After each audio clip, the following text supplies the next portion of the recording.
Welcome to Fat Man's Kitchen. I am Bikramjit Ray, aka the Fat Man.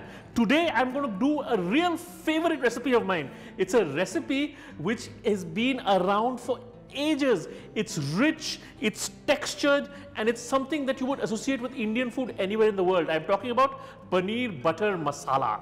And the whole thing about the recipe is how you make the sauce. This is from the Punjab, from north of India, where people like eating a lot of milk, a lot of malai and a lot of butter, and that is reflected in the recipe. Now, how do we start the recipe? The most important thing of this recipe is the sauce, the butter masala sauce. So we're going to start making the sauce, and I'm going to guide you through how to put this dish together at home. Doesn't take a lot of time, needs a little bit of prep. So let's start with the sauce now.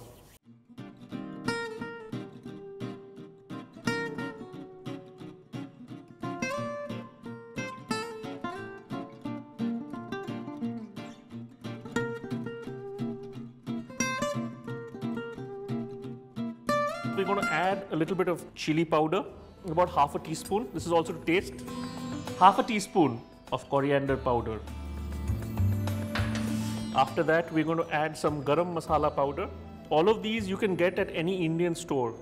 They're not really hard. Finally, add half a teaspoon of dry fenugreek leaves or kasuri methi.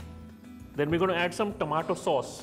We're using tomato sauce and not puree here. We're going to use puree as well, but later on in the recipe. So around 2.5 teaspoons of tomato sauce, and we're going to mix this a little bit before we add the main ingredients, which is milk.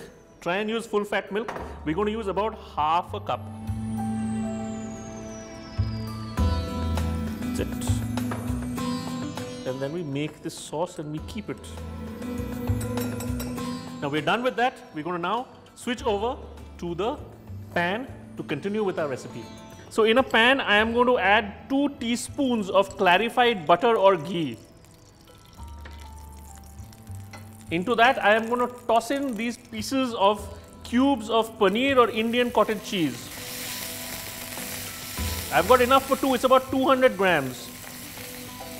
And what I'm going to do is I'm going to fry it until it is brown, slightly brown, which should take just a couple of minutes.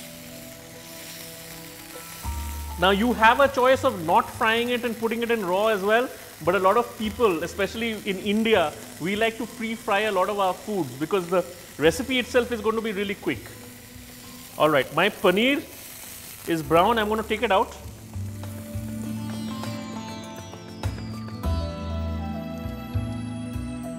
Now we're going to continue with our sauce. For that, first we need to add generous amount of butter. This is about 2 tablespoons of butter in the pan. I'm using salted butter, but you can use unsalted butter as well. Then I'm going to add some ginger garlic paste, about 1 heap teaspoon.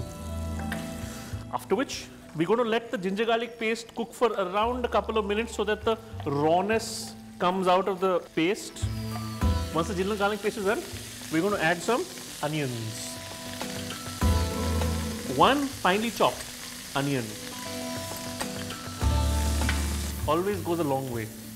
And remember, when you slice onions, the onions come out sweet, but when you chop them, the flavor is different. It's slightly spicier, tangier flavor. Okay, we're going to cook this until the onions brown. My onions are browning slightly. This is the right time to take the puree of a couple of tomatoes. And then I'm going to cook the tomatoes. The water is going to be released from the tomatoes. And then we're going to cook it until the slight rawness of the tomatoes goes. After that, I'm going to add the sauce that I had made before. I have this amazing smell of tomatoes, of ginger garlic paste, and of course the butter. Smelt the tomatoes and the raw flavor of the tomato is gone. So I'm now going to add the sauce, which is going to thicken as well as form the base of my paneer butter masala. Now to build further to this sauce, and you can see that the color of the sauce is changing. It's also thickening. This is also a good moment for us to add salt to this dish. Remember, it's got onions, it's got ginger, and it's got tomato, so it is fairly sweet at this moment. I have rendered the sauce down. It's a good moment now to add salt. I like to add salt with my fingers, it gives me a better idea, but of course you can add it with the teaspoon, is to taste. Now that the sauce has come together, it's now finally the moment for us to add the paneer. Add the Indian cottage cheese or paneer, which we have fried before. And then we get the sauce and the paneer together. Simmer gently for around 3 minutes and then we are done.